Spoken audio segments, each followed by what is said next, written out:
Você já sentiu que está sempre começando algo novo, mas nunca termina? Já comprou um curso online, se empolgou nos primeiros dias, assistiu 2 ou 3 aulas e depois parou? Já prometeu para si mesmo que ia aprender a tocar um instrumento? Falar outro idioma, ler mais, programar, desenhar, investir, cozinhar, correr, escrever, editar vídeos, meditar e por aí vai?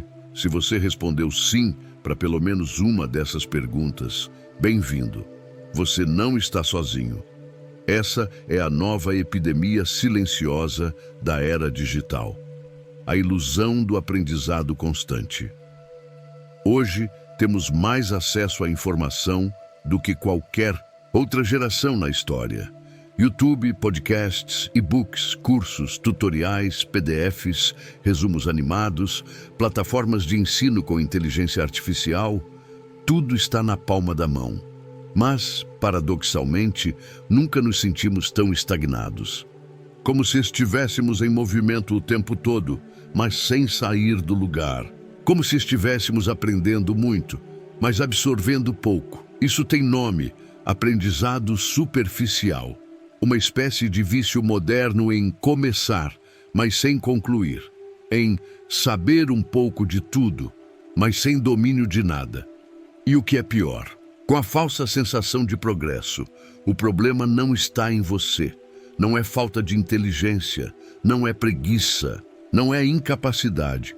O problema está no modelo que você aprendeu a seguir. Na lógica atual, aprender virou uma corrida. Quem aprende mais rápido, vence. Quem acumula mais certificados, mais tutoriais, mais ferramentas, mais hacks, parece estar à frente. Mas a verdade é que essa pressa toda está nos afastando do que realmente importa: a profundidade. O verdadeiro aprendizado exige repetição, exige silêncio, exige desconforto. E isso não vende. Por isso, quase ninguém fala sobre isso. Você já percebeu como tudo hoje é feito para te dar uma sensação de avanço rápido? Um app de idiomas te dá pontinhos por completar uma lição. Um curso online te mostra que você completou 10% só por assistir à introdução. Um vídeo de 3 minutos te promete te ensinar tudo o que você precisa saber sobre qualquer assunto. Mas o que sobra no final é só uma casca.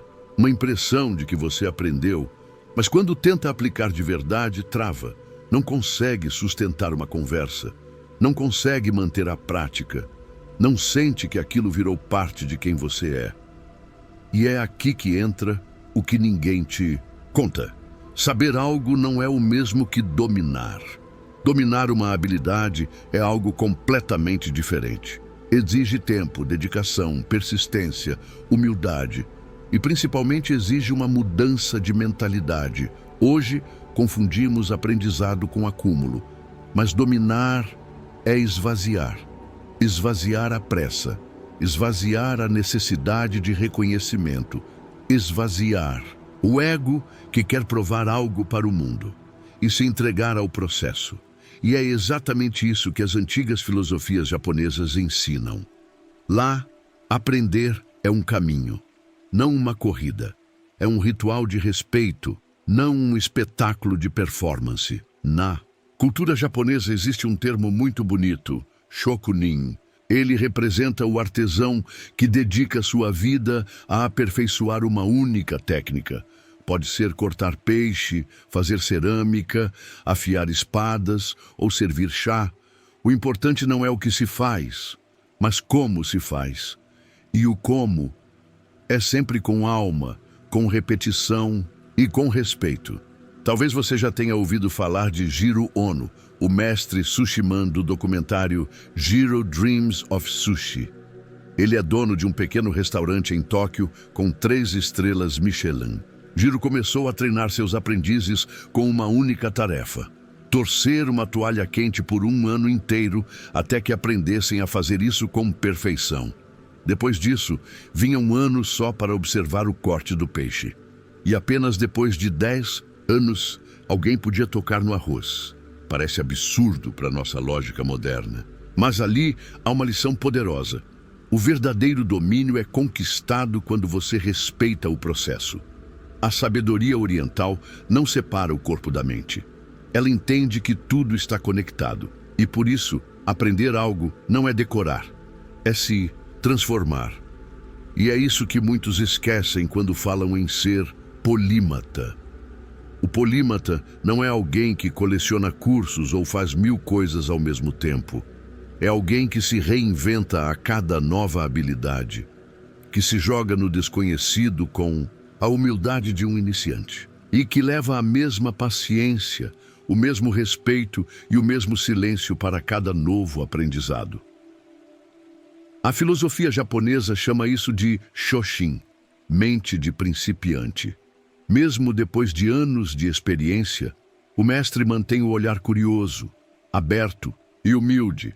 Ele nunca acha que sabe tudo.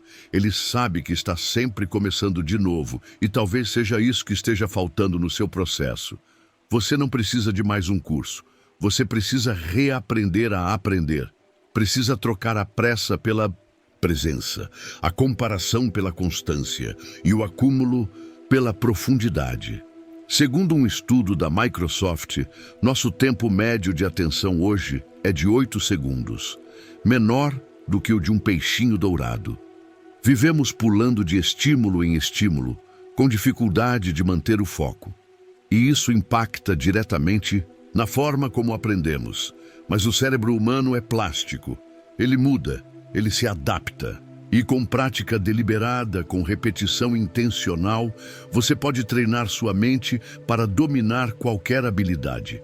Só precisa seguir um caminho diferente, menos barulhento, mais silencioso, menos instantâneo, mais consciente. E é esse caminho que a filosofia japonesa pode te ensinar. Um caminho que começa com a obediência, passa pela adaptação e termina na liberdade criativa. Um caminho chamado Shuhari. E é exatamente sobre isso que vamos falar no próximo capítulo. No final do capítulo anterior, falamos sobre a necessidade de reaprender a aprender, de trocar a pressa pela presença e o acúmulo pela profundidade. E é exatamente aí que começa o verdadeiro método polímata, não aquele dos livros modernos de produtividade, mas o método silencioso, tradicional, forjado em séculos de prática. Um método que vem do Japão e que ensina como qualquer pessoa pode dominar qualquer habilidade, mesmo sem talento, mesmo começando do zero. Esse caminho tem nome. Chama-se Shuhari. Shuhari é uma antiga filosofia marcial que descreve as 3 etapas do aprendizado. Ela pode ser aplicada ao karatê, à caligrafia, à cerimônia do chá, e com a mesma eficácia a aprender a programar, tocar violão ou falar outro idioma. Vamos entender cada uma dessas etapas. A primeira fase é o Shu, que significa proteger ou seguir.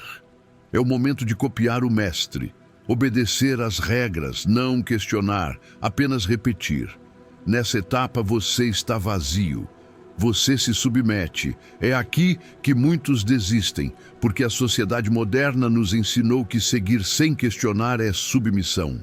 Mas no Japão é sabedoria. É o reconhecimento de que antes de reinventar a roda, você precisa saber como ela gira. Shu é a etapa da humildade. É o silêncio antes da música. A segunda fase é o Ha, que significa quebrar. Agora que você domina os fundamentos, começa a experimentar. Você compreende o que funciona, o que não funciona e começa a adaptar. É quando o aprendizado ganha vida. Você não está mais só copiando, você começa a compreender. Nessa fase, o ego ainda pode ser um inimigo. Você corre o risco de querer mostrar que já sabe, de pular etapas, de provar algo. Mas o verdadeiro aprendiz continua com a mente aberta. Ele sabe que ainda não chegou. Por fim, vem o Ri, que significa se libertar. É quando você transcende, cria seu próprio estilo. Não está mais preso às formas, mas elas estão em você. Você pode improvisar porque dominou. Pode ensinar porque incorporou. É nessa fase que nasce o verdadeiro polímata, aquele que domina a técnica, mas não é escravo dela. Shuhari é mais do que um modelo de aprendizado, é um mapa espiritual. É uma forma de viver com consciência dentro de qualquer processo. Mas, para chegar até o Ri, é preciso algo raro hoje em dia: paciência. E aqui entra outro conceito fundamental da filosofia japonesa: Kaizen. Kaizen significa melhoria contínua, mas não uma melhoria grandiosa. É o oposto disso. É a melhoria microscópica, mas constante. É o 1% por dia. É repetir o mesmo gesto 1000 vezes e depois repetir mais 1000. É ajustar o que ninguém vê. É refinar o que parece invisível. Você quer aprender a desenhar? Desenhe uma mão todos os dias por um mês. Depois, um rosto. Depois, um corpo. E, sem perceber, você terá feito Kaizen. Quer aprender um idioma? Treine os mesmos 20 verbos por 20 dias. Não procure palavras difíceis. Busque o uso real. Quer dominar oratória? Fale sozinho por 10 minutos todos os dias. Grave, reassista, corrija, de novo e de novo. Sem plateia, sem aplauso. Só você e o tempo Kaizen é solitário, mas é infalível. Essa ideia está presente também na trajetória de Jiro Ono, o sushiman que mencionamos no capítulo anterior. Seu restaurante é minúsculo, sem cardápio, com apenas 10 lugares. E ainda assim recebeu 3 estrelas Michelin. Por quê? Porque Jiro dedicou sua vida inteira a aperfeiçoar cada detalhe. Ele treinava seus aprendizes por mais de 10 anos antes de permitir que tocassem no arroz. Esse é o poder do Kaizen. Mas há algo ainda mais profundo nessa filosofia.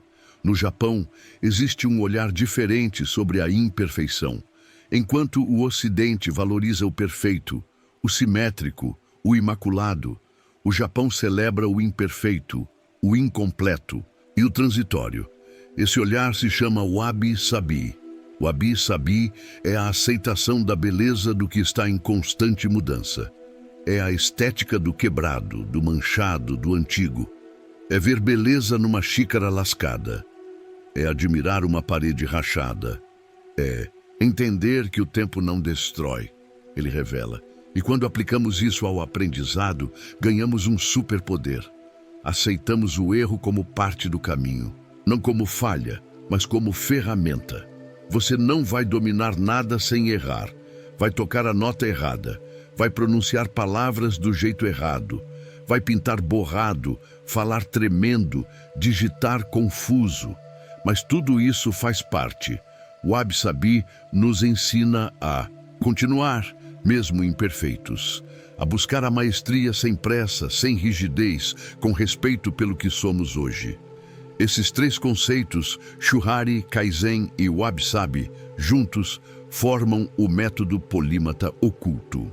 Um método que não precisa de cursos caros, não depende de tecnologia, só exige de você uma decisão: trocar a expectativa pelo compromisso. E talvez o maior exemplo vivo disso tenha sido Miyamoto Musashi. Musashi foi o maior samurai do Japão.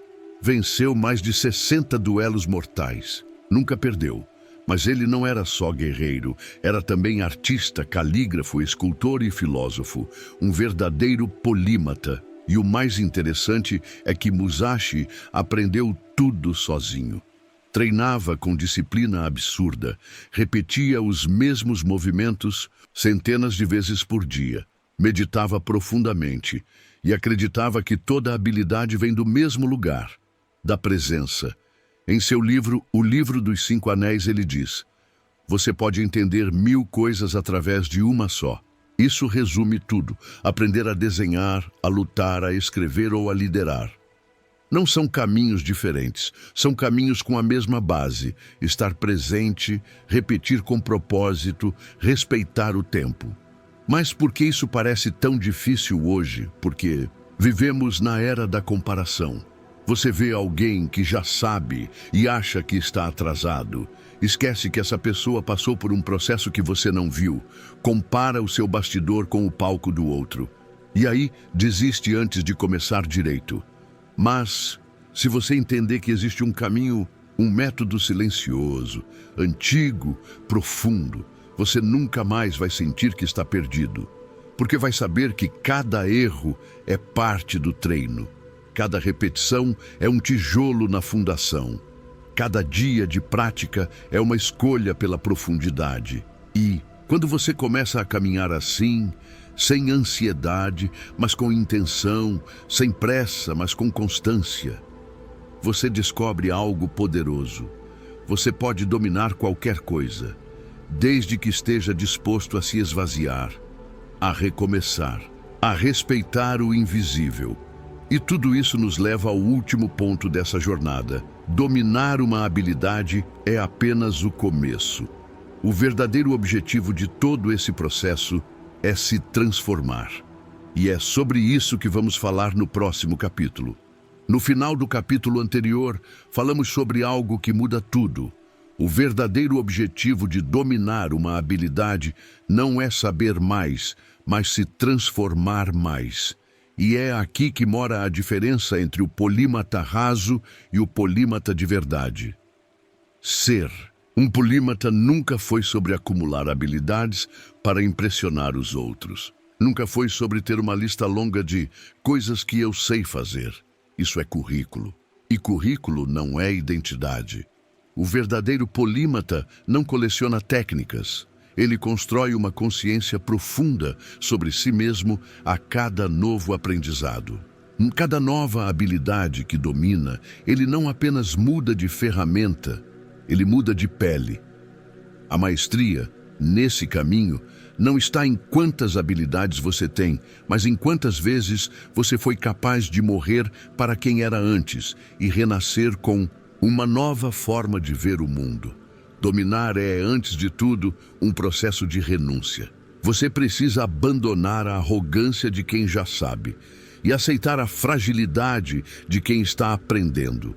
Esse ciclo é o que transforma um simples estudante num verdadeiro polímata. Veja um exemplo. Musashi, o samurai que falamos no capítulo anterior, não aprendeu caligrafia apenas para desenhar letras bonitas. Ele aprendeu caligrafia para entender o fluxo, o ritmo, o silêncio entre os traços. E levou esse mesmo entendimento para a espada, para a arte, para a vida. Ele não era muitas coisas. Ele era um só espírito, que se expressava de múltiplas formas. E esse é o segredo do polímata de verdade. Ele não muda de identidade a cada nova habilidade. Ele expande a mesma essência por diferentes caminhos. Cada novo aprendizado é como uma janela que se abre num mesmo templo interior. E quanto mais janelas você abre, mais luz entra. Mas o templo continua sendo o mesmo. Por isso, o que você está buscando não é ser múltiplo por fora, mas profundo por dentro. É possível aprender muitas coisas ao longo da vida. Mas se você não muda com elas, então você só acumulou, não dominou. É por isso que muitos que se dizem multitarefas se sentem vazios, porque aprenderam um monte de coisas, mas nunca deixaram nenhuma delas transformar quem são. E por que isso acontece? Porque fomos treinados para buscar performance e não presença. Fomos ensinados a mostrar resultado rápido, a comparar, a buscar validação. Mas nenhum processo verdadeiro de maestria é visível no começo. Ele é construído no escuro, no íntimo, no dia em que você treinou sozinho, sem aplauso, sem likes, sem ninguém vendo. Esse tipo de treino é o que forja o polímata verdadeiro. Ele aprende calado, treina com paciência, fica em paz com o fato de que ninguém está vendo, porque ele sabe que o mais importante está acontecendo dentro dele. E com o tempo, essas transformações começam a aparecer de forma natural. Sua postura muda, seu olhar muda, sua fala fica mais firme, mais clara. Você transmite domínio, mesmo sem dizer nada. Isso acontece porque o que foi absorvido com o corpo não precisa ser exibido com a boca. E esse é o ponto alto da jornada. Quando a habilidade não é mais algo que você sabe, mas algo que você... É que o polímata verdadeiro não diz, eu sei escrever, eu sei falar em público, eu sei liderar, eu sei ensinar. Ele simplesmente faz, com calma, com clareza, com alma. E quando perguntam como ele aprendeu tudo aquilo, ele sorri e diz, eu apenas repeti, todos os dias. E esse é o maior ensinamento do método japonês. A repetição não é um fardo, é uma forma de meditação, de lapidar o espírito, de integrar técnica com intenção. Esse é o ponto onde a prática vira caráter. É quando você percebe que não importa o que está aprendendo, desenho, luta, música, negócios, porque o que está sendo moldado não é só sua mente, é sua presença no mundo. E esse ponto nos leva a um conceito que fecha tudo com perfeição: Ikigai. Ikigai é uma palavra japonesa que significa a razão pela qual você se levanta todas as manhãs. É o ponto onde o que você ama, o que você é bom, o que o mundo precisa e o que pode te sustentar se encontram. Quando você encontra o seu Ikigai, aprendizado deixa de ser uma obrigação. Vira expressão da sua essência. E o mais interessante é que o Ikigai não é um lugar que se descobre. É algo que você constrói, tijolo por tijolo, a cada nova habilidade que decide dominar com respeito. Esse caminho é longo. Não tem garantias, não tem promessas de fama, mas ele te dá algo que o mundo moderno quase não oferece: significado. Segundo, uma pesquisa da Universidade de Harvard, pessoas que aprendem continuamente têm um índice muito maior de bem-estar, conexão com propósito e sensação de felicidade duradoura. E isso faz sentido, porque quando você se compromete com o aprendizado verdadeiro, não está apenas ganhando novas habilidades, está recuperando o controle da sua própria evolução. Você para de depender de motivação externa, de modas passageiras, de fórmulas prontas. Você aprende a caminhar com as próprias pernas, a se treinar com consistência, a manter o silêncio e continuar. E acima de tudo, você entende que a melhor versão de você mesmo não é aquela que sabe tudo, mas aquela que nunca parou de aprender. Então, se você quer ser um polímata de verdade, pare agora e olhe para dentro. Você está aprendendo para impressionar os outros, ou para honrar quem você está se tornando? Você quer saber ou quer se transformar? Essa resposta muda tudo. Dominar qualquer habilidade é possível, mas exige entrega e tempo e uma decisão, deixar o ego de lado e caminhar com a alma. Você não precisa ser talentoso, não precisa ser o mais rápido, nem o mais inteligente. Você só precisa ser constante, presente, disposto e, acima de tudo, respeitar o processo. A jornada do polímata é uma jornada para dentro. Cada nova habilidade, um espelho. Cada novo desafio, um portal. Cada nova prática, um passo para mais perto da sua essência. E ao final dessa estrada silenciosa, você descobre que não se trata mais de saber muita coisa. Se trata de ter se tornado alguém que pode aprender qualquer coisa. E isso é liberdade.